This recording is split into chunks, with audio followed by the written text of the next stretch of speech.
Now, many of you will have seen the effects of a number of wildfires which started last Saturday in Moray and Osprey. And of course, there's been some dramatic pictures of smoke-filled skies up to 40 miles away. And as we mentioned earlier, folk saying in Orkney that they could smell, the smell of smoke. I don't know whether it was psychological or not. I don't know, but I was up the top of the field just last night thinking, I'm sure I can smell peat smoke, but and we shouldn't by now, because on Thursday I visited one of the areas affected, Dava Moor, where I met up with Ewan Tomes, who's assistant woodland manager of Moray Estates, because we had heard about, this terrible devastation, but out of this came one really, really good story. Where the fire started was right at the southern boundary of our ground, so there's a lot of ground north to burn from where the fire started, but it was moving very, very slowly. We'd maybe 36 hours, maybe just under, of the wind going west to east, and then the wind changed and started coming south to north, and that's when it started to look a bit more desperate. We're standing on, it's burnt ground at the moment. You can see that all the heather and the deer grass and everything has burnt off. It's still smoking across there. It just stinks of smoke. The trees are burnt up to height about 3 or 4 feet. How bad was the flames, the fire, the smoke here when it was at its worst? In here where we are now, the worst of it would have been on Sunday night when we'd all been called off. None of us were here to fight it at that point. It would have been too dangerous to get in here as the wind had changed. On Sunday during the day, you can see up on the bank above us here, the fire was as far up as that bit of the wood there, and we cut big fire breaks along the top of it, and that seemed to be doing the job until the wind changed. So coming through here, it would have been going a fair lick. And then the hill that's over the back here, we were all down on the bottom road there, and as it came over the bottom of the hill, we were a good mile off the top, and we could see the flames very, very clearly. They would have been a couple metres tall at that point. But coming through here, it would have been, when the wind started pushing it from the south to the north, it would have been going fairly quickly, and the height of the flames would have got up. This is a massive fire. It's a major incident. At what stage did you start thinking about the ospreys? To be honest, it was on my mind pretty quickly. As part of my role on the estate, I monitor a lot of the wildlife, particularly a lot of the kind of more sensitive or protected species done under licence from Nature Scot where needed. And as soon as I kind of arrived and saw where the fire was, and the writing was kind of on the wall. We knew the wind was going to change. We knew where the fire was going to go, and we knew it was going to be quite difficult to contain at that point. Straight away on Saturday evening, I was thinking the osprey nest is right in the line of where this fire is going to go, which at the time was a real worry. And as we've seen now, you can see where the nest is. And well, where is it from here? So it's basically on the end of that big timber there. Okay. It's straight out there. It's actually in a small patch of dead timber from the last fire that we had here, which was about a decade ago. That's where the fire was stopped. Okay. But just behind that bank of trees that you can see, there's a patch of maybe 50 or so dead Scots pine that were killed by the previous fire about a decade ago. Okay, so you knew there were chicks in a nest at the end of that wood? Yes. What did you do? So I knew that the chicks were in that nest. I'd been out to monitor them last week, and we were actually due to ring them on Monday this week. But seeing that the fire was coming towards it, and whilst the wind was heading to the east, we had a bit of time, so come kind of first thing on Sunday morning, I spoke to Ian Parks, who does a lot of work for the Roy Dennis Wildlife Foundation, who is going to be ringing them on Monday with me, and just said, look, the whole place is on fire essentially.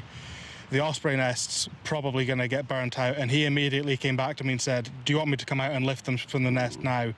And I said, if you can do, yep, I can get you in. The fire's a safe distance away at the moment. So, that was maybe 9:30 on Sunday morning. He arrived here just after 11. I took him in. He walked straight into the nest. I actually thought there were only 2 chicks on the nest because I couldn't see up into it, but he climbed up and took down 3 healthy chicks, and we got them back out. And what have you done with them? So the chicks are currently being looked after by Ian. He's really one of Europe's kind of leading Osprey experts, and they're being looked after by him at the moment.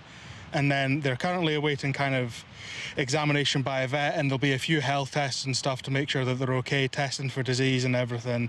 And as long as all that testing and inspection by the vet goes well, they're then going to be shipped off to the Valencia region of Spain, and they will be part of the Spanish Osprey reintroduction project. Because you couldn't put them back in a nest here, No. it simply wouldn't work. The parents wouldn't know where they were. No, absolutely. I mean, if the nestry had survived, we could have tried putting one of them back, maybe two of them back, but because the nestry's been burned out, it's not, I mean, one, it wouldn't be safe for Ian to climb back up and put them back in. It would have been a possibility, but because the nestry's been damaged by the fire, it's just a no-go. So the birds are all currently being well looked after. They're being fed.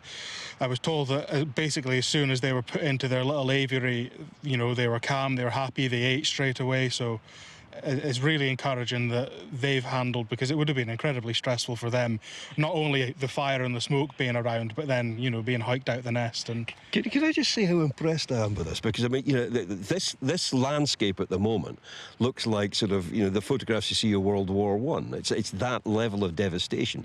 There's a lot to deal with here, and to have the presence of mind, as you obviously did, to think, Osprey chicks, what we're going to do about this, and then for Ian to be, you know, so responsive, to have a solution to this, it is pretty impressive. it is, I mean, it's just part of the wider team effort that's gone on here. It's been, you know, it has been a pretty harrowing couple of days, seeing a lot of the land that we work so hard to manage well go up in smoke. And, you know, we're no worse off than a lot of other estates, because the two fires joined, the Car Bridge fire and the Dava fire. They're estimating at about 12,000 hectares burned, which is just, it's an absolutely massive amount. But there's a lot of stuff that we will have lost on, not only on this estate, but on all the other pieces of ground that have been burned, that there's just nothing that we could have done at any stage. Fighting a fire on this scale, there's no way the Scottish Fire and Rescue Service could do this by themselves.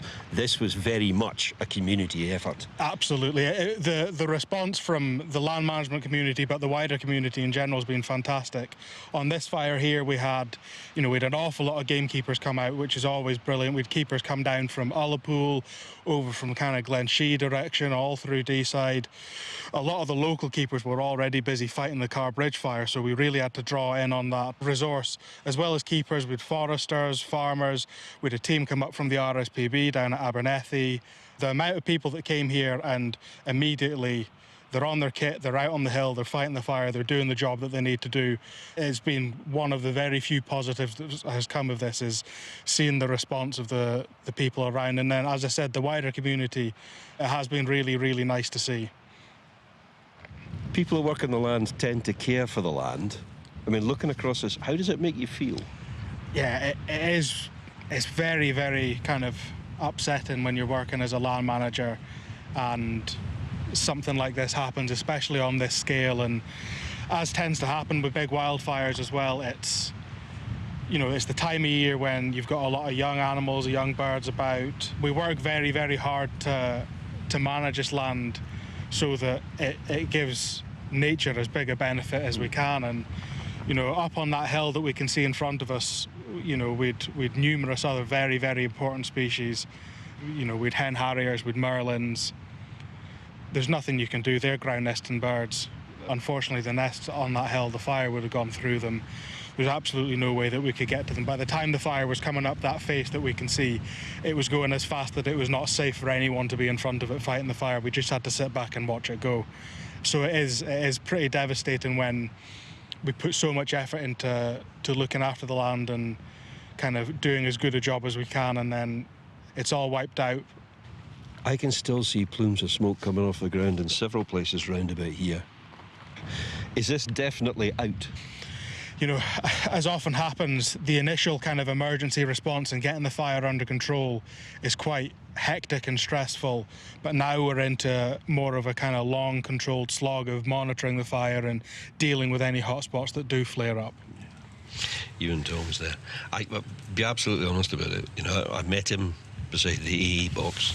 We then drove up onto the moor in his Land Rover, and I was genuinely quite shocked. I mean, the devastation's there because the ground cover Although it's still smoking in places, most of the fuel is gone.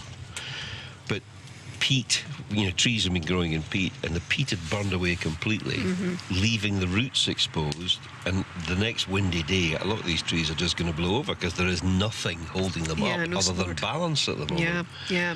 The RSPB posted something the other day, and it was just of a wee frog hopping along this really crispy, horrible burnt landscape, and just loads of comments, people saying, what is that poor frog going to eat and drink? Yeah. Where's it going to go? Completely burnt out. Where's it going to go? And Where's of course, it gonna go? they'll have seen some horrible sights. Nobody knows as yet exactly what kicked that off. But it is again a salutary lesson. If you are thinking about having a barbecue or a campfire, 12,000 hectares. Yeah. And almost impossible. I mean, it was stopped eventually, but And the rain took helped. The rain did help. Yeah. Took an awful lot of work. Yeah, absolutely.